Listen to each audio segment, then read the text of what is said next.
ننګرهار کې خلک د ډاکټرانو د کاربندیز له امله له ستونزو سره مخ دي. په ننګرهار ولایت کې د ډاکټرانو کاربندیز ځایي خلک له ستونزو سره مخامخ کړي او له حکومته د یادې ستونزې د اساسي حل غوښتنه کوي. په دغه ولایت کې وروسته له هغې ځایي روغتیا پالانو خپل روغتیایي مرکزونه، کتنځایونه او درمل پلورنځي وتړل، کله چې په جلال آباد ښار کې د ډاکټرانو د اتحادیې رئیس ډاکټر نوروز شینواری په یوې بمي چاودنه کې ووژل شو. په همدې حال کې د ننګرهار ولایتي اداره د روغتیا پالانو کاربندیز د حل لار نه ګڼي او زیاتوي چې د روغتیا پالانو د خوندیتوب لپاره یې هڅې روانې دي. په جلال آباد ښار کې ځایي خلک د ډاکټرانو د کاربندیز له امله له ستونزو سره مخ دي. دوی وایي له تېرې ورځې راهیسې په دغه ولایت کې روغتیا پالانو کاربندیز کړی او خپل ټول روغتیایي مرکزونه، کتنځایونه او درمل پلورنځي یې تړلي چې له کبله یې ناروغان او ناروغ لرونکي له ګڼو ستونزو سره لاس او ګرېوان دي. دوی له حکومته د ډاکټرانو ستونزو ته د رسیدو سربیره د روغتیایي مرکزونو د ژر پرانیستل کېدو غوښتنه هم کوي.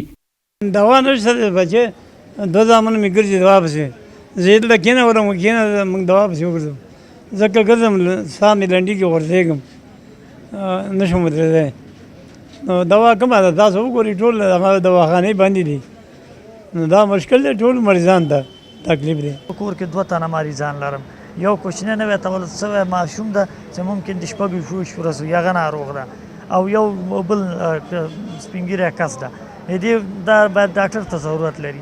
نو که ډاکټر صاحبان دروازې بندوي هم د ولس په وړاندې بندوي او د دې ستونزې هم ولس ته ځي. حل لاره دا نه ده، حل لاره دا ده چې باید په بنیادي شکل کار وشي، دولتي دستګاه باید بیداره شي، ولس د هم متوجه اوسي، لاس په کار شو. باید کشفي او امنیتي ځواکونه باید په دې کارو کې چې دا شبکې افشا کې خنثی کې ونیسي.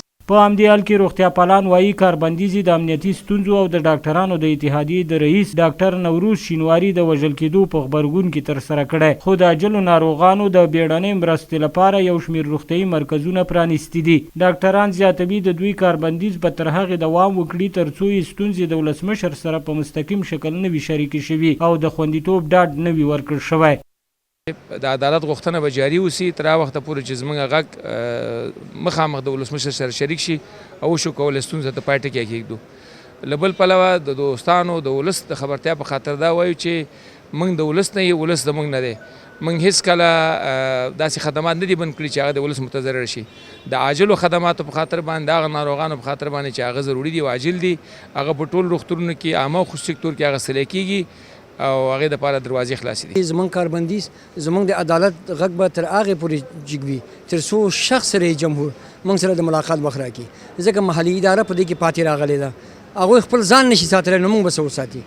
د ننګرهار د والي بیان عطاالله خوږیاڼی د روغتیا پالانو له لوري د ناروغانو پر وړاندې د روغتیایي مرکزونو تړل د حل لار نه ګڼي او زیاتوي چې د ډاکټرانو د امنیتي ستونزو د حل په موخه یې هڅې روانې دي. متاسفانه چې کومې پیښې شوي دي موږ هم خواشیني یو، هڅه کوو چې ستونزو ته رسیدګي وکړو. کاربندیز د حل لاره نه ده، هغه غوښتنې چې دوی کړي دي موږ د رسیدګۍ په موخه هڅې پیل کړي دي، هم مرکزي ادارې سره چې د دوی غوښتنې واوریدل شي او هم په ولایتي کچه څومره چې زموږ توانمندي ده. ولې بیا هم زموږ ټینګار او هڅه همدا ده چې په روغتیایي برخه کې موږ کاربندیز ونه لرو، خلکو ته خدمات وړاندې کوو. په داسې حال کې ده چې تر دې وړاندې هم په کراتو روغتیا پالانو د امنیتي ستونزو له امله کاربندیز کړی و، خو دا ځلې وروسته له هغې کاربندیز وکړ چې د ډاکټرانو د اتحادیې رئیس ډاکټر نوروز شینواری وړمه شپه د جلال آباد په 4مه ناحیه کې د یوې بمي چاودنې په پایله کې ووژل شو.